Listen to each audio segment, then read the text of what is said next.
नमस्कार, एक बार बहुत स्वागत है आप सभी लोगों का हमारे समृद्धि आईएएस के यूट्यूब चैनल पर। और अब की बार मेंस पार्ट सीरीज में कैसी चल रही है स्टडी आप लोगों की, कमेंट करके बताइएगा। और आज जो है हम जीएस के प्रश्न पत्र 3 से प्रश्न कराने वाले हैं। और आज का जो प्रश्न है, पीएम गति शक्ति योजना क्या है, भारत के आधारभूत ढांचे के विकास में पीएम गति शक्ति योजना का क्या महत्व है, स्पष्ट करें। 12 अंक का प्रश्न है। और देखिए 12 अंक के प्रश्न में मैं बार बार ये आप लोगों को बताया हूँ कि जनरली 2 डायमेंशन से प्रश्न रहते ही रहते हैं और कभी कभी ये 3 डायमेंशन से भी होते हैं। तो आप लोगों को जो है वो प्रश्न पत्र को बहुत ध्यान से पढ़ने की ज़रूरत होगी। तो चलिए एक छोटी सी आप भूमिका दीजिए कि पीएम गतिशक्ति योजना भारत सरकार की एक पहल है जो बुनियादी ढांचे के विकास को गति देने के लिए बनाई गई है। मतलब ये पीएम गति शक्ति योजना, चूँकि प्रधानमंत्री नाम है तो ये तो भारत सरकार की ही पहल होगी। और ये काम क्या करेगा, तो जो आधारभूत जो संरचनाएं हैं उसके विकास के लिए ये योजना लाई गई है। यह योजना एक समन्वित, एकीकृत और व्यापक दृष्टिकोण के माध्यम से परिवहन, ऊर्जा, इंडस्ट्री, एग्रीकल्चर आदि जैसे विभिन्न क्षेत्रों में बुनियादी ढांचे के विकास को बढ़ावा देती है। कौन योजना? पीएम गति शक्ति योजना। 13 अक्टूबर 2021 को शुरू की गई यह योजना एकीकृत और समन्वित इंफ्रास्ट्रक्चर के विकास के माध्यम से भारत को $5 ट्रिलियन की अर्थव्यवस्था बनाने के लक्ष्य को प्राप्त करने में महत्वपूर्ण भूमिका जो है निभा रही है। मतलब यह योजना लाई ही गई थी जो भारत का एक बहुत ही महत्वाकांक्षी लक्ष्य है कि भारत को जो है 2027 तक $5 ट्रिलियन इकॉनमी का जो है अर्थव्यवस्था बनाना है। तो इस दिशा में जो पीएम गति शक्ति योजना है, चूँकि आप सभी जानते होंगे जब तक आधारभूत संरचनाओं का विकास नहीं हो जाता, और आधारभूत संरचनाओं में आप लोग जान ही रहे होंगे, सड़क है, रेलवे है, ऊर्जा है, परिवहन के साधन है। तो जब तक इनका विकास ठीक ठाक नहीं हो सकता तब तक जो है किसी भी अर्थव्यवस्था को उस तरीके की गति नहीं मिल सकती। क्योंकि अर्थव्यवस्था में 3 सेक्टर होते हैं, प्राथमिक, द्वितीयक, तृतीयक। और प्राथमिक द्वितीयक सेक्टर के लिए तो इनका होना अति महत्वपूर्ण है और सेवा क्षेत्र के लिए भी जरूरी है। तो जब तक आधारभूत संरचनाओं का विकास नहीं होगा तब तक सही मायने में किसी भी देश की अर्थव्यवस्था में उस तरीके का ग्रोथ नहीं दिखेगा। और इसी को लेकर के जो भारत की जो गवर्नमेंट है, और कोविड की क्राइसिस से उबरने के लिए, क्योंकि कोविड से तो आप जान ही रहे होंगे कि देश दुनिया की अर्थव्यवस्था को बहुत तेज़ी से झटका लगा है, भारत भी उससे अछूता नहीं रहा है, भारत भी बहुत व्यापक स्तर पर प्रभावित हुआ था। तो उससे निपटने के लिए ये 125 लाख करोड़ का ये जो प्रोजेक्ट है ये लाया गया था, और यही आप यहाँ बता रहे हैं। पीएम गति शक्ति योजना का महत्व देखिए। अब पीएम गति शक्ति योजना क्या थी, कब लाया गया, उद्देश्य क्या है, पीछे आपने बता दिया। अब इसका महत्व, चूंकि प्रश्न का जो दूसरा पार्ट है इसके महत्व पे ही, तो सबसे पहला इसका जो महत्व है कि एकीकृत आधारभूत संरचनाओं के विकास में। और इसमें आप देखेंगे तो पारंपरिक रूप से भारत में आधारभूत संरचनाओं की योजना एवं क्रियान्वयन विभिन्न मंत्रालयों और विभागों द्वारा अलग अलग किया जाता रहा है। मतलब पहले क्या होता था कि जो भी आधारभूत संरचनाओं का विकास था, वो जो भी मंत्रालय थे वो आपस में एकीकृत तो होते नहीं थे, उनका अलग अलग जो है वो योजनाएं बनाते थे, अलग अलग रोड मैप बनाते थे, और उनका अलग से फंड उनको आवंटित किया जाता था और उसी के माध्यम से वो विकास के कार्य करते थे। जिससे होता क्या था कि भाई जो मंत्रालय, अगर सपोज करिए कि कोई भी है, विकास होना है, सड़कों का ही निर्माण होना है, तो वैसी स्थिति में अगर 3 मंत्रालय उसमें जो है महत्वपूर्ण भूमिका में है, और अगर तीनों उस सड़क के निर्माण में अलग अलग क्षेत्र में काम करें तो शायद लागत भी बढ़ जाएगी, काम समय पे पूरा भी नहीं होगा और उतनी गुणवत्तापूर्ण काम भी नहीं होगा। तो इस स्थिति से निपटने के लिए किया क्या गया कि एकीकृत करने का प्रयास किया गया। वही बताया जा रहा है कि जब एकीकृत नहीं था तो होता क्या था कि समन्वय की कमी होती थी, समय और लागत में वृद्धि, संसाधनों का कुशलतम उपयोग जो है वो नहीं हो पाता था। तो ये चीज़ें आपने बताया। जबकि पीएम गति शक्ति योजना ने इस समस्या को हल करने के लिए एक समग्र और एकीकृत दृष्टिकोण जो है वो प्रदान किया है। यह करता क्या है कि 16 मंत्रालयों जैसे सड़क परिवहन, रेलवे, नागरिक उड्डयन, शिपिंग एवं दूरसंचार को एक डिजिटल प्लेटफॉर्म के माध्यम से एकीकृत करके, मतलब जो ये आधारभूत संरचनाओं के विकास में जो 16 महत्वपूर्ण मंत्रालय थे, उन सभी मंत्रालयों को एकीकृत करके डिजिटल माध्यम से जोड़ दिया है। और जब ये मंत्रालय किसी भी योजना पर सम्मिलित रूप से काम करेंगे तो फिर उस काम की दक्षता बढ़ जाएगी, कुशलता बढ़ जाएगा और लागत भी जो है वो कम हो जाएगी।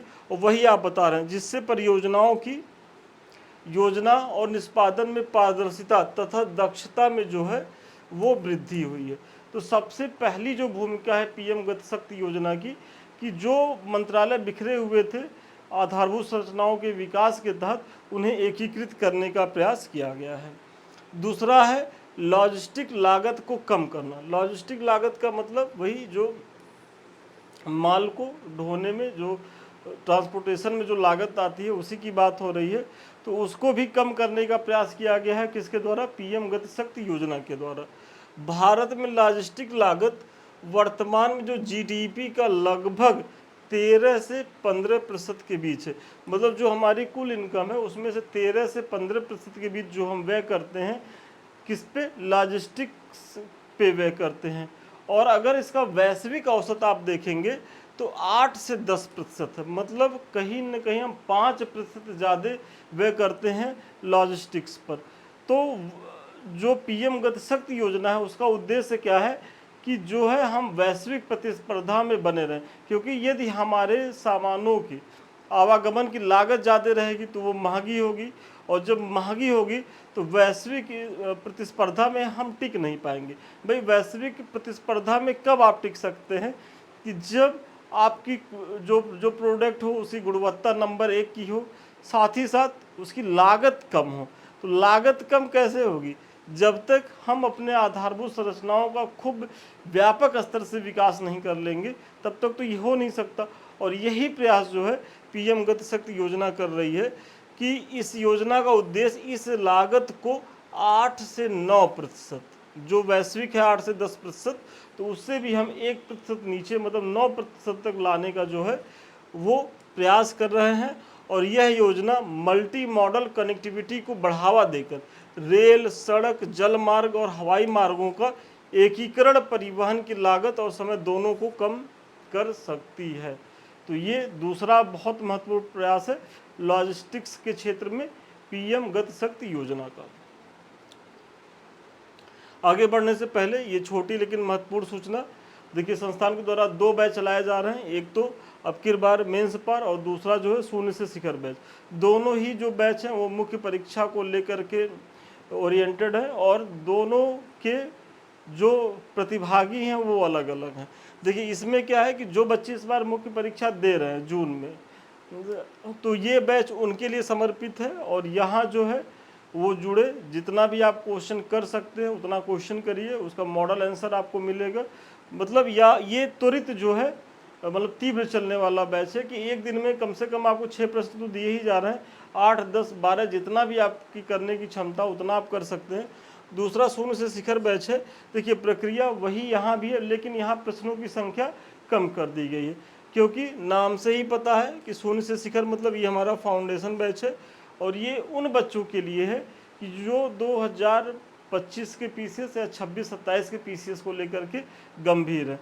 तो वो बच्चे यहाँ जुड़े, क्योंकि यहाँ जो है उनको प्रत्येक टॉपिक से न केवल प्रश्न मिलेंगे, उनका प्रॉपर वे में मूल्यांकन होगा, फिर मॉडल आंसर भी दिया जाएगा। तो एक कंप्लीट तैयारी जो है इस बैच के माध्यम से कराई जाएगी।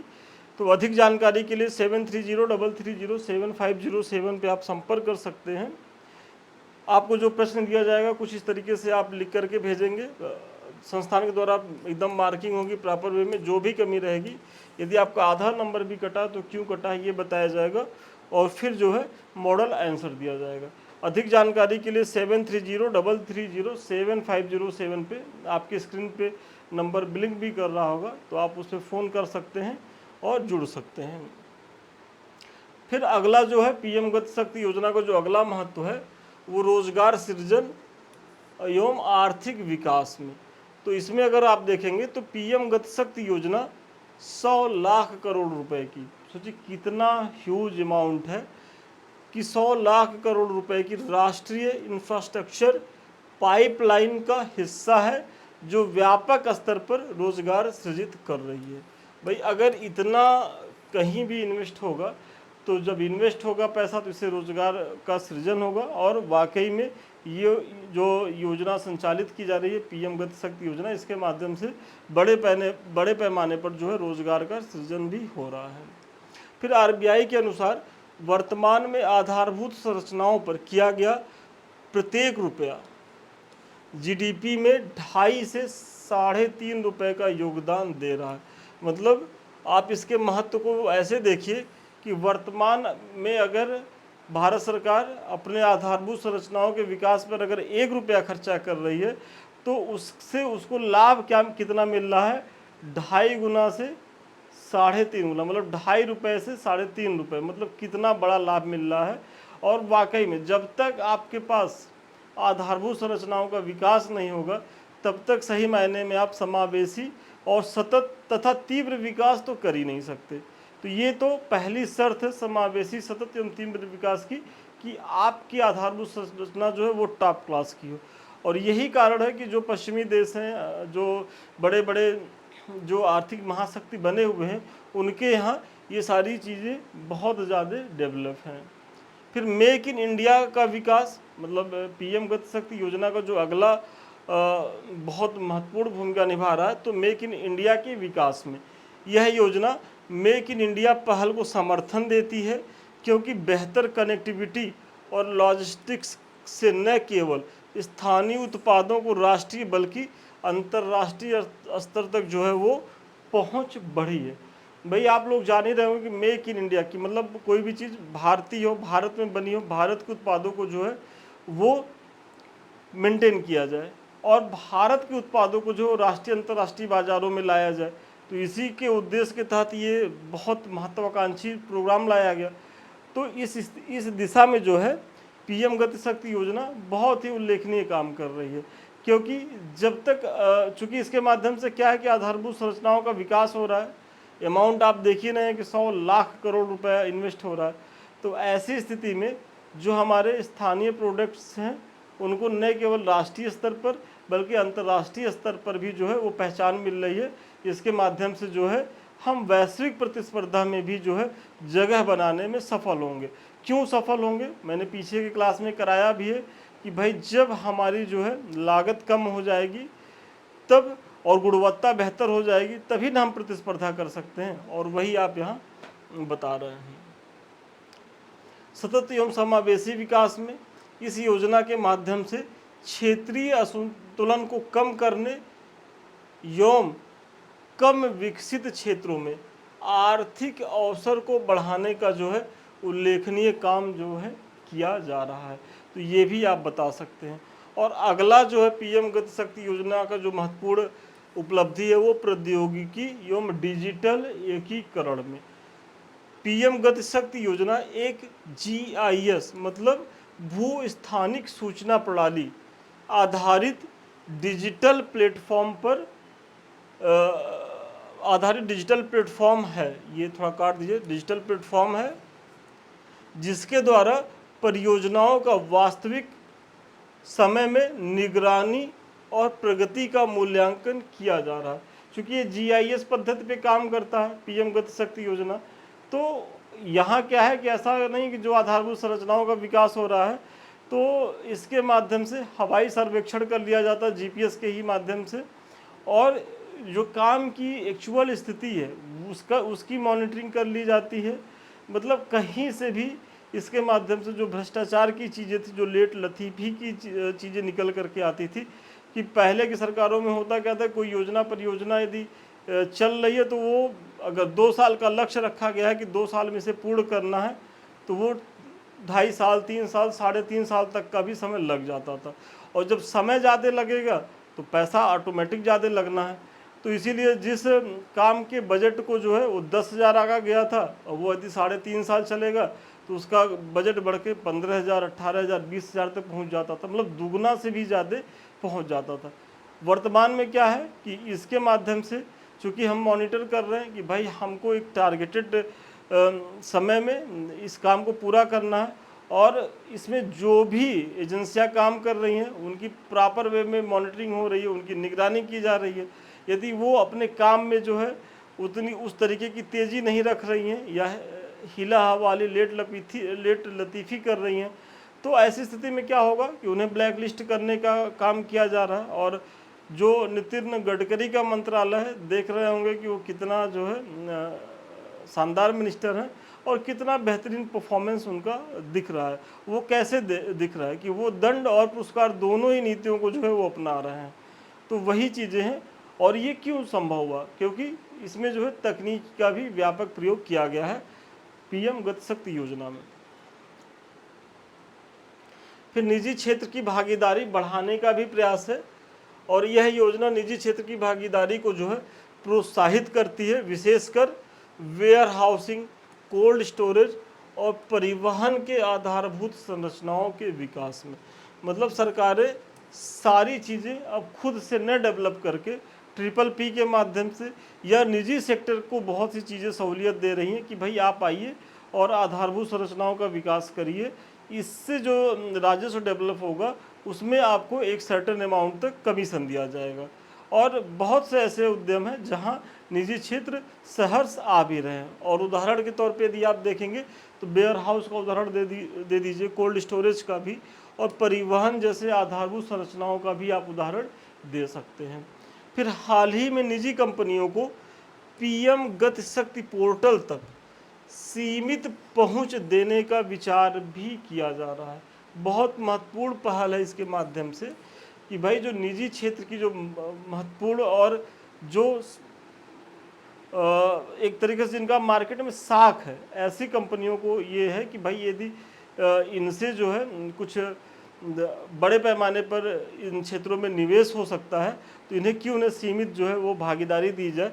और वही प्रयास किया जा रहा है जिससे परियोजनाओं की योजना निर्माण एवं उन्हें क्रियान्वित करने में और तेजी आ सके। तो ये आप बता दीजिए। फिर अगला पॉइंट है कि चूंकि यह योजना 6 आधारभूत स्तंभों जिसमें व्यापकता, प्राथमिकता, निर्धारण, अनुकूलन, तालमेल तथा विश्लेषण एवं गतिशीलता, ये जो 6 इसकी जो आधार स्तंभ है इन्हीं पे टिका हुआ है, पर आधारित है, जो इसके समग्र दृष्टिकोण और कार्यान्वयन की रणनीति को जो है परिभाषित करती हैं। अतः कहा जा सकता है कि यह योजना भारत के आधारभूत ढांचे के विकास में गेम चेंजर साबित हो सकती हैं। मतलब आप देख रहे होंगे कि जो पीएम गति शक्ति योजना है वो कोविड के बाद लाई गई केंद्र सरकार की कितनी बड़ी, मतलब 100 लाख करोड़ बहुत बड़ा अमाउंट होता है, जो हमारे जो एक वर्ष का जो बजट होता है उससे भी ज़्यादा, और वो आधारभूत संरचनाओं के विकास में इन्वेस्ट किया जाएगा। और विकास में इन्वेस्ट ही नहीं किया जाएगा, उसका प्रॉपर वे में मूल्यांकन भी किया जाएगा, और भारत सरकार की विभिन्न योजनाओं के माध्यम से जो उसको जोड़ा भी जाएगा, ताकि जो है एक समन्वित और सतत तीव्र और समावेशी विकास हो सके। तो ये सारी चीज़ें हैं इसके माध्यम से। तो आज के प्रश्न का उत्तर यहीं तक था, और मुझे बहुत भरोसा है कि इस प्रश्न के माध्यम से न केवल आप जो है एक मॉडल उत्तर यहाँ पाए होंगे, बल्कि भूमिका कैसे लिखनी है, बीच का पार्ट कैसे लिखना है, निष्कर्ष कैसे लिखना है, उसके बारे में भी हम कुछ सिखा पाए होंगे। ये हमारे कुछ लिंक्स हैं। एक तो हमारा समृद्धि आईएएस का टेलीग्राम है, यदि अभी तक आप लोगों ने इसे ज्वाइन नहीं किया तो ज्वाइन करें, क्योंकि महत्वपूर्ण चैनल है हमसे 24 घंटे जुड़े रहने का। क्योंकि यहाँ कोई भी चीज़ होती है संस्थान के द्वारा सबसे पहले प्रोवाइड की जाती है। अगर आपकी कुछ क्वेरी भी होगी, आप कमेंट करेंगे तो सबसे पहले यही लोग, हमारे जो एडमिन्स हैं या हम खुद फ्री रहते हैं तो रिप्लाई देते हैं। ये तो हमारे चैनल है, एक तो यूट्यूब है हमारा समृद्धि आईएएस का, जिससे अभी हम आप रूबरू हैं। साथ ही साथ ये संदीप मिश्रा ऑफिशियल सेकंड हमारा चैनल है। यदि अभी तक आपने इन्हें सब्सक्राइब नहीं किया हो तो सब्सक्राइब कर ले, क्योंकि ये दोनों चैनल ही आप लोगों के लिए बेहद जो है वो उपयोगी हैं। आपको यदि हमारे किसी बैच से जुड़ना हो या हमसे बात करना हो तो 7303307507 पे आप संपर्क कर सकते हैं। तो चलिए आज के लिए इतना ही, पुनः मिलते हैं नए वीडियो में नए क्लास के साथ। तब तक के लिए धन्यवाद, शुभकामनाएं आपको।